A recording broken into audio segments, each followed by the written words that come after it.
औज़ुबिल्लाहिमिनश्शैतानिर्रजीम बिस्मिल्लाहिर्रहमानिर्रहीम। सबसे पहले तमाम दोस्तों को Microsoft power point advance course में खुशामदीद कहते हैं।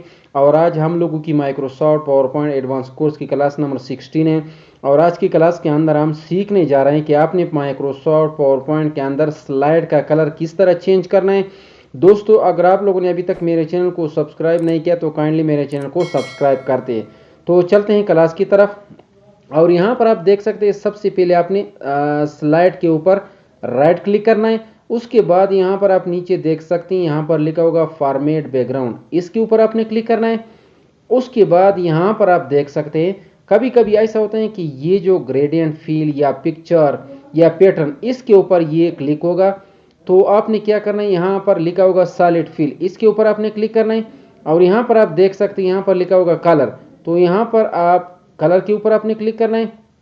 और यहाँ पर आप देख सकते हैं, जो भी कलर आपको पसंद है तो वही कलर यहाँ से आप मतलब ये ले सकते हो। तो यहाँ पर देखो, मैं येलो कलर ले लेता हूँ। येलो कलर के ऊपर आपने क्लिक करना है। और यहाँ पर आप देख सकते हैं, यहाँ पर अगर आप उसका ट्रांसपेरेंसी कम भी करते हो तो यहाँ से कम भी कर सकते हो और ज़्यादा भी कर सकते हो, ठीक है ना।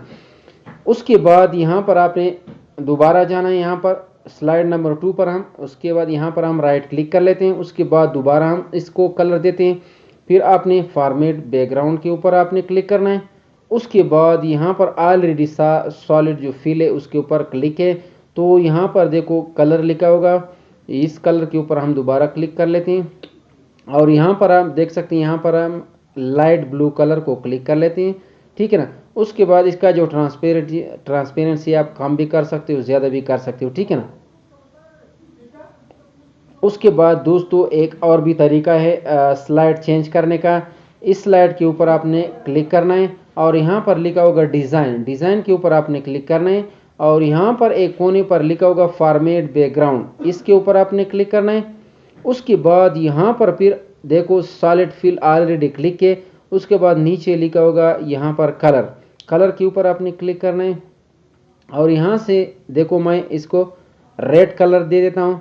और यहाँ से आपका जो कलर रेड हो गया। उसके बाद यहाँ से आप ट्रांसपेरेंसी कम भी कर सकते हो और ज़्यादा भी कर सकते हो, ठीक है ना। उसके बाद या कभी यहाँ पर देखो, जो लास्ट स्लाइड है उसको हम कलर देते हैं। ये यहाँ पर आपने स्लाइड के ऊपर क्लिक करना है और यहाँ से देखो ऑलरेडी ये मौजूद है। तो यहाँ से एक, और यहाँ पर मैं देता हूँ ग्रीन, ग्रीन कलर दे देता हूँ। और इसका देखो, आपको पता है कि ट्रांसपेरेंसी यहाँ से कम भी होता है, ज़्यादा भी होता है, ठीक है ना। दोस्तों, कभी कभी ऐसा होता है कि आप मतलब जितने स्लाइड है, सारे स्लाइडों को आप एक रंग देना चाहते हो। तो आपने क्या करना है, आपने इसके ऊपर क्लिक करना है।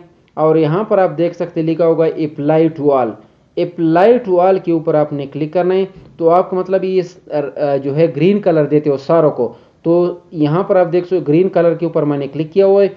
और यहाँ पर अप्लाई टू ऑल के ऊपर मैं क्लिक कर लेता हूँ। और यहाँ पर आप देख सकते हैं, जितने आपके स्लाइड है वो सारे ग्रीन हो गए। तो दोस्तों, अगर ये वीडियो आप लोग को पसंद आए तो सब्सक्राइब और लाइक ज़रूर करना है। वस्सलाम।